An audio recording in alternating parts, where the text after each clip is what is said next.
So one, I guess, theme that I'm starting to appreciate more is that there's been some pieces where you just look at it, you just experience it, and I think this Monet is kind of like that. Even if no one knew this was a great work of art, or they just saw it for the first time in their life and they knew nothing about Monet, they say, "Well, that's pretty, and that's really interesting, and it really captures something nice." And then you have pieces like this, which are clearly abstract, and not that one can't appreciate it. I mean, I think one can. But it feels that the piece of art by itself there, you're like, okay, that's nice. It's white on white, which is literally its name. It's a square inside at an angle inside of another square. And I could see how that might look aesthetically nice above my sofa or something, but there's not quite that same, at least on a superficial level, appreciation. Here you can even appreciate the brushstrokes and this and that, not even knowing this was Monet.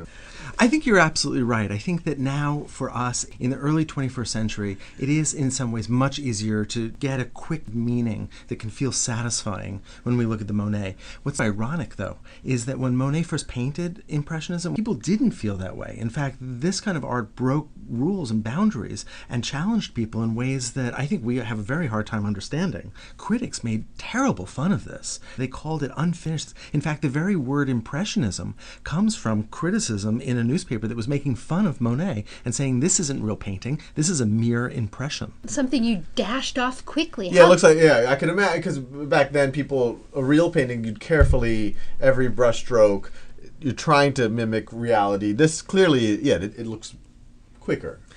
But Monet was trying to do something that he felt was really important, which was to register on the canvas not what his mind knew an umbrella or a woman on a cliff looked like, but rather what light actually looked like at that moment. And so we have the sense of the wind, we have the sense of the flickering of color and the way it might change a second later or a second before.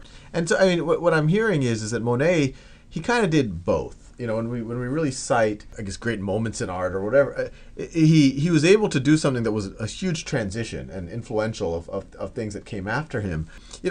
I suspect that he wasn't thinking, I'm going to be avant-garde and I'm going to break all the rules. He just wanted to do something that he thought would be compelling. I think that's right. That would capture a certain emotive state or a certain way of perceiving the world. And that he felt was visually true.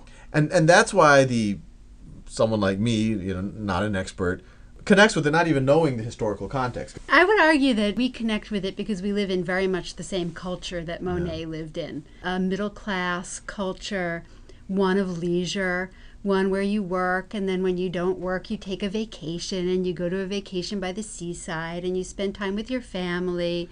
I think our world is his world, and so it's an easy painting for us to relate to. But when we get to something like the Malevich, we go into a world that's very different from our world, a world of Russia during the Revolution. When I see a painting like that, I mean, if y'all didn't tell me anything, I'd say, this was done in the 50s or 60s. And when was this done? So this is done in 1918, and it was done in Russia by Kazimir Malevich. And think about what was happening in Russia at this moment. This was the Bolshevik Revolution. And so these are very close together in time, 36 years, which is nothing. It's a generation. And I guess one thing that pops out at me when I see this is 1918. I mean, we've looked at other modern pieces that, at least on a superficial level, look similar. They're abstract. They're not trying to show something in reality. The painting is itself. It's not trying to show a scene of people at a cliff, having a nice picnic or whatever like that. So one thing is when I see this, I kind of start to think that all these other folks in the 50s and 60s are a bit derivative.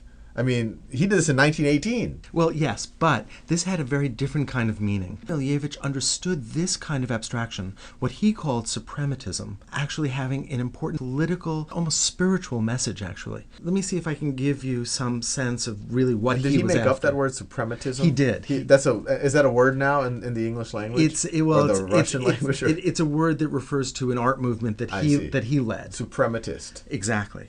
Malevich was absolutely for the Russian Revolution. Russia was this deeply corrupt culture that had a czar. There was a terribly destabilized society, desperate poverty, and so there was real need for change. And the idea that Russia could produce a kind of new utopia was something that he was absolutely swept up by. And he tried to create an art that would express that. In fact, it wouldn't just express it, but would help make that happen. So I want to go back to the experience of seeing these two paintings in the museum. You walk up, you see the Monet, and you get it, and you love it, and you're right there with it. But you get to the Malevich, and it's coming from a different world, and you need all this art history. You need history to get it. Yeah, no, that's right. I mean, because if you just go up to the Malevich at the museum, you'd say, that's nice. I mean, I after some of our conversations, I think I'm already starting to appreciate it more than I would have in the past. And I would have started thinking about, oh, well, this is abstract, and this is it's just white and some kind. But you're right. I mean, you appreciate it much more when you think about it. And my brain keeps going back and forth as to, is this good? Should the art be able to stand on its own? Which is how I personally traditionally viewed art. It's like the art should stand on its own, and how I react to it is what matters. And that's kind of what I'm taught too, even when I'm go to the PM. Just what do you think? That's right. Versus, all the context. And it is true, all the context does make it far more interesting and gives a lot more texture and understanding to what the piece is. But then I feel like, well, the piece itself isn't necessarily the focal point. Well, I think we maybe too much want the artist to be a hero. Yeah. We want the artist to have succeeded in some way. But maybe the artist is, to a large extent, an accumulation of a culture at a particular moment and giving voice and vision to that culture. And it's actually a fascinating way of thinking about it because, any student of history, you might look at a newspaper clipping from 1918, or you might, read a book and you actually capture a little bit of how people are thinking at that time or what their fears or their hopes are.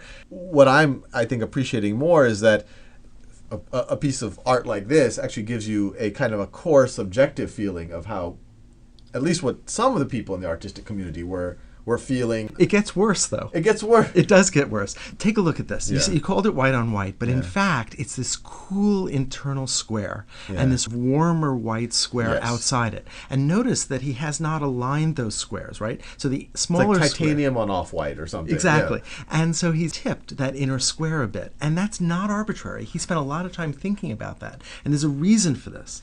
At first, when we look at this canvas, it couldn't be more flat. It couldn't be more two-dimensional, could it? You have a square against a square. What could be less volumetric?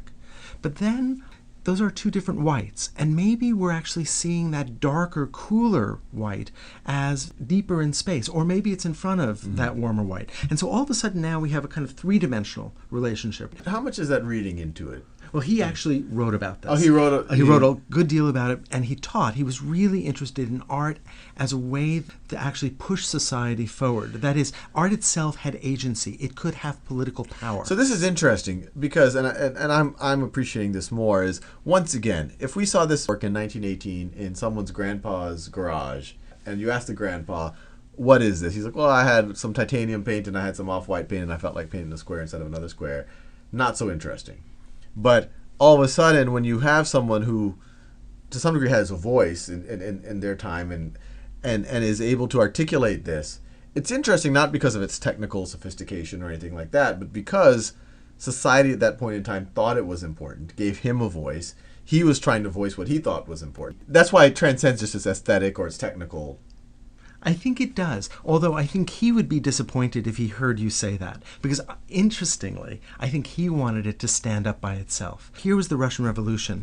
He wanted to separate himself from bourgeois culture of the 19th century. He did not want to do what Monet was doing, because that was a culture of privilege and of wealth. Instead, he wanted to create a kind of art that was so essential, that had born down to its pure roots, so that anybody, no matter how little education they had, could actually understand it and could be moved by it.